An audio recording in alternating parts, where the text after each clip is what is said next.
Muli po, magandang umaga sa inyong mga naririto sa atin sa pambansang dambana at sa mga patuloy na nakikiisa sa atin via live streaming.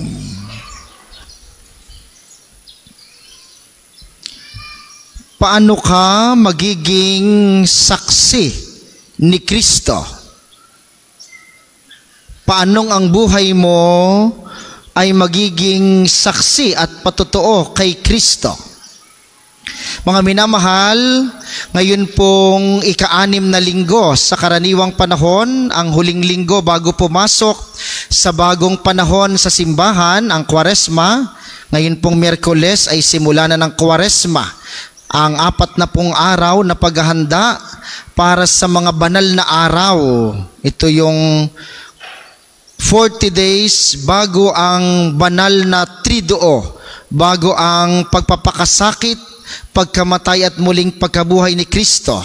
Kwaresma, galing sa salitang 40. At napakaganda ng pagbasa ngayon. Ibinibigay sa atin ang kwento ng isang ketongin at kung paanong ang ketongin na ito ay naging saksi ni Kristo. Sa narinig po nating unang pagbasa sa aklat ng Levitico, kapag ka ikaw ay may ketong noong panahon ni Jesus, para ka na ring patay. Hindi ka pwedeng makisalamuha, hindi ka pwedeng lumapit, hindi ka pwedeng hawakan. Tapos sabi nga, pagka ikaw ay naglalakad sa daan, dapat sumisigaw ka ng marumi, marumi. Sapagkat ang paniniwala nila, kapag ka nakahawak ka sa ketongin nung panahong iyon, ikaw din ay magiging madumi. Magkakasala ka rin. Kaya mahigit pa, ikaw yung buhay pa, para ka ng patay. Yun yung ginawa ng paraan ni Jesus sa mabuting balita. Tingnan niyo ang sabi doon, lumapit ang may ketong kay Jesus. Anong ginawa ng Jesus? Na hindi pwedeng gawin ng lahat at ipinagbabawal. Sinabi doon ay lumapit si Jesus, hinipo siya. Hinawakan ni Jesus ang may ketong. At ang sabi doon, gumaling, nasa na yon? Nawala ang kanyang ketong at gumaling ang tao. Mahalaga po yung salitang tao doon. Sapagkat sa pagpapagaling ni Jesus, ibinabalik ang kanyang karangalan bilang tao. Anong naging tugon ng taong ito? Kahit siya pinagbabawalan, ipinamalita niya ang kagandahang loob ng Diyos. Naging saksi ang gumaling na ketongin sa pagpapala ng Diyos. Tayo, paano tayo magiging saksi? Alam niyo ang mga kapatid nating saksi ni Jehovah, di ba? Ang ating mga kapatid na born again, yung laging nagbabahay-bahay kahit kainitan, di ba? Para maibahagi ang Biblia. Kaya ninyo yan? O yung mga Mormons, alam niyo yung mga Mormons, yung laging dalawahan, may katuwang laging foreigner, laging naka-long sleeve. O yung mga sumasakay sa bus, kakaysakay sa bus, di ba? Tapos may nagsasalita tungkol sa Biblia. Kaya ba natin yon? Sila ay mga saksi ng kanilang pinaniniwalaan. Eh tayong mga Katoliko, sisimba na laang tamad pa. Oh, eh yung pa kayang magpainit? Yung pa kayang magsasalita doon sa maraming tao? Diga? Alam niyo kung saan tayo magaling? Yung kahit maghapon, sa pagchichismisan, yun. Katoliko yan. Oo. Kahit nakainitan, dayo para makachismis. O, tenyo, tatawanan kayo? Ay, totoo eh. Kaya tayo hinahamon ng mabuting balita ngayon. Hindi yung sumakay din ng bus at hindi yung magbahay-bahay. Pero yung ikaw sa buhay mo ay maging saksi ni Kristo. Kahapon po ay kami may pasok. Kami po ay pumapasok sa Aral Batanggenyo Academy. Ang teacher namin kahapon si Archbishop Gilbert. Tinalakay niya ang chapter 7 at 8 ng Aral Batanggenyo. Ang pamagat nun ay sumasaksi sa kaharian. At ang sabi ni Archb, marami siyang binanggit 3, pero isa sa natatanging patotoo na ikaw ay saksi ni Kristo kapag ikaw ay tagapagbahagi ng kasiyahan sa iba. If you will be a sharer of joy to everybody. Sa palagay ninyo, magiging saksi ka ni Kristo kung ikaw ay taray na taray. Kung ikaw ay ligalig na ligalig. Kung ikaw ay laging galit. Parang si Father. Kaya kahapon, sa pool si Father. Maligalig na pari. Pero paanya niya sa atin. Sa palagay ganinyo, pagpunta niyo sa opisina. Kaya ako'y laging madalas ako nasa opisina Pagka kayo nagpamisa, tapos taray na taray nang nasa pamisahan. Tinatanong mo lamang, magkano po ang binyag? Nariyan, hindi mo ka nababasa? Hindi ka marunong magbasa? Sa palagi, may pupunta ka sa simbahan? O itong mga kolektor na ito. Pagka nangolekta, tapos ayaw umalis sa tabi mo dahil hindi ka pa nagbibigay, magbigay ka. Nasa ibang bansa ang kamag-anak mo. Sa palagi, may pupunta ka pa ng simbahan kapag ganyang katataray ang nasa simbahan? Pero kung ikaw ay pinagmumula ng kasiyahan, doon, baka makaakit ka ng tao sa simbahan. Gusto niyo ng halimbawa? Yan.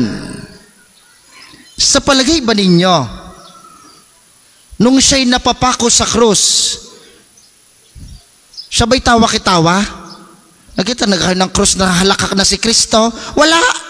Mahirap yan Pero siya'y masaya. Hindi po lahat ng masaya ay nakatawa. Kapag ang iniisip ninyo, masaya lamang yung mga tumatawa, abay ang tawag doon ay luka.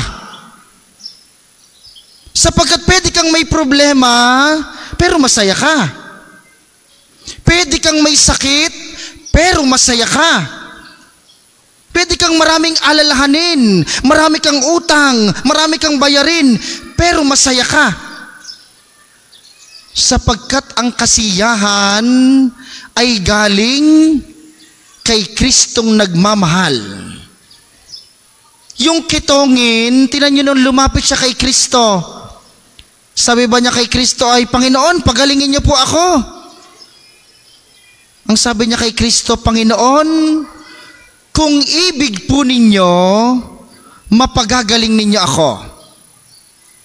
Yung sa kanyang kasiyahan, bagamat siya'y may sakit, siya'y may kababaang loob na kung anong gusto ng Diyos. Ang madalas sa atin, kapag may kaunting problema, ganito tayo lumapit kay Kristo. Panginoon, ba ako ho'y nag-donate sa simbahan? Pagalingin niyo naman ho ako. Panginoon, ako ho'y nagseserve sa simbahan. Abay, pagbigyan niyo naman ako sa hiling kong ito. Hindi ho ganoon ang nagdadasal. Tingnan ninyo ang kitongin. Kung ibig mo, Panginoon, mapagagaling mo ako.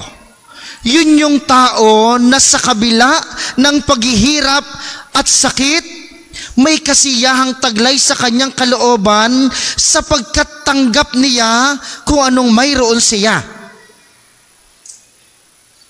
At ganun dapat tayo pag lumalapit kay Kristo. Yung kasiyahang nasa kaibuturan ng puso, kahit na may nararamdaman, pwedeng maging bahagi at dahilan ng kasiyahan ng iba. Hindi nyo lang po alam, pero expert kayo dito, lalo kayong mga magulang.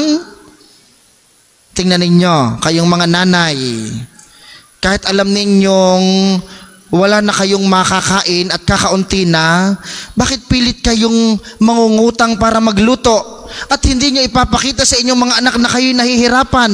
Yun yung kasiyahan sa gitna ng mga pinagdadaanan. Kayong mga may sakit, di ba kahit kayo hirap na, pero dahil naaawa ka na sa nag-aalaga sa iyo, minsan ayaw mo nang magreklamo, tinitiis mo na lamang. Yun yung kasiyahan sa gitna ng mga pagkakasakit. Kayong mga tatay, kahit kayo hirap nang magtrabaho, pagod na, bakit kayo pipilit magtrabaho pa rin at hindi nyo ipapakitang pagod kayo? Yun yung kasiyahan sa gitna ng mga pagpapakapagod. At alam nyo kung saan nanggagaling yon? Kay Kristo lamang. Kaya nga po naririto tayo kapag linggo. At salamat sa Diyos, lagi tayong marami kapag linggo. Kahit na hirap kayong pumasok dahil traffic, kahit ang iba sa inyo gutom na,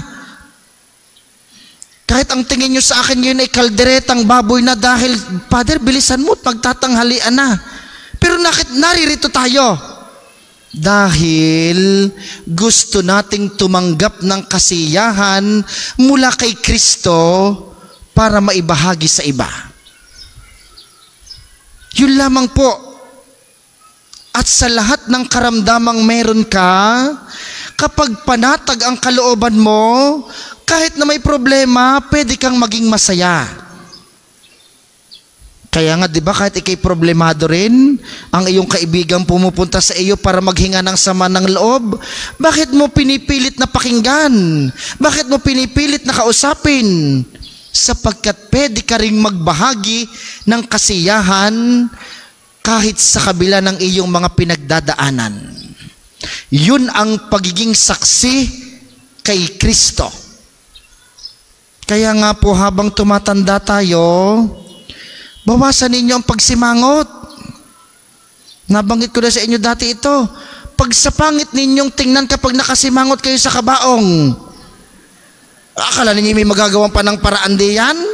Yung pagka ikay namatay ng ikay galit siya, nakasimangot ka sa kabaong. Pangit.